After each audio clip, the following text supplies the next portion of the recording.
కట్టుకొని వీళ్ళు ఏదో ఊరికే గుడి కట్టుకో ఊరికే ఏదో అంత వసూలు చేసుకొని అన్నాను నాకు అన్ని విధాలుగా వీటికి వచ్చిన తర్వాత కళ్ళు తెరుచుకున్నాయి.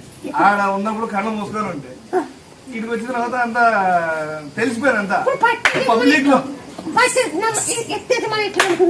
అప్పుడు ఎత్తేసినప్పుడు నాకు తెలియదు నన్ను కూడా 2-3 సార్లు పిలిచలే కదా, పిలిచలేదు కాబట్టి ఇవన్నీ ఊరికి ఎవరు అదే ఏమంటారు చూడు రాత్రి ఏదో పేరు రాపించుకుంటా పొద్దున్నే వీళ్ళందరినీ పిలుచు అనే అట్లా టాపిక్ వస్తుందేమో అని అది తప్పుగా ఆలోచించుకున్నా. కానీ మళ్ళీ ఏం జరిగింది, నాకు కూడా 3 సార్లు పిలిచలే. ఏమో అంతా ఏదో చాలా తప్పు జరుగుతుందనే ఆలోచన బాగుంది.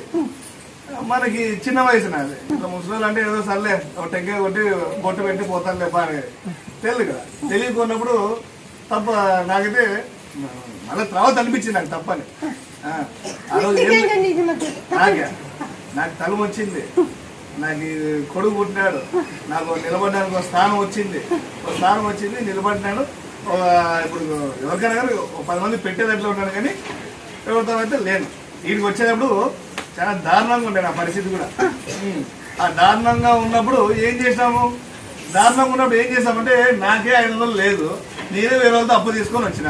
ఆ అప్పు తీసుకొచ్చిన దానికి 500 కూడా పోతాను మళ్ళా బొక్క. ఏదో చేస్తాది చూస్తాది అని చెప్పి వచ్చిన దానికి నాకు పంగనామాలు పెట్టి పంపిస్తాను వీటికి వచ్చిన దానికని తప్పుగా అనిపించింది.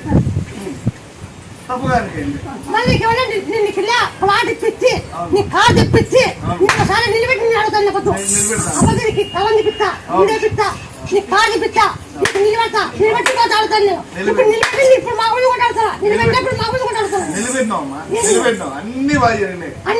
అన్ని అంటే నాకు ఊరుగాని ఊరు వచ్చి ఒక ఊర్లో బతుకుతున్నానంటే గాలికి వస్తుంది కూడా స్థలం అని చెప్పి వచ్చింది. నాకు చేసుకునే ఏది పనులు లేవు, ఏ పనికి పోలేను, ఏ పని చేయలేను. బాగా తిరిగి కొన్ని జల్సాలు చేసి నాకు 2 కార్లు ఉంటే ఒకటి అమ్మేసినాడు, ఇంకోటి పెద్ద తిద్దామని అన్నా. చెప్పినామా అవునమ్మా అన్నావు. 2 కార్లు వచ్చినాయి 2 కార్లు కూడా వచ్చినాయి.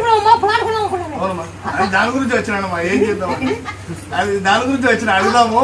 అది పక్కన వాళ్ళ గుడి కట్టుకుని అవునమ్మా అదే నాకెందుకంటే ఆ పిల్లోడు ఇంట్లో ఉండే పిల్లోడు గుడి కట్టాడు. అమ్మవారి గుడి అంటే భక్తిగా చాలా కొలిచేవాడు ఆ పిల్లోడు. మన ఇంటి పక్కనే ఉండే. అయిన తర్వాత సన్న గుడి కట్టినాడు, స్టార్ట్ చేసినాడు. అంతలోపు ఆ పిల్లోడికి బాగాలేక ఏదో ఇంటి సమస్యల వల్ల మందాయి చనిపోయినాడు.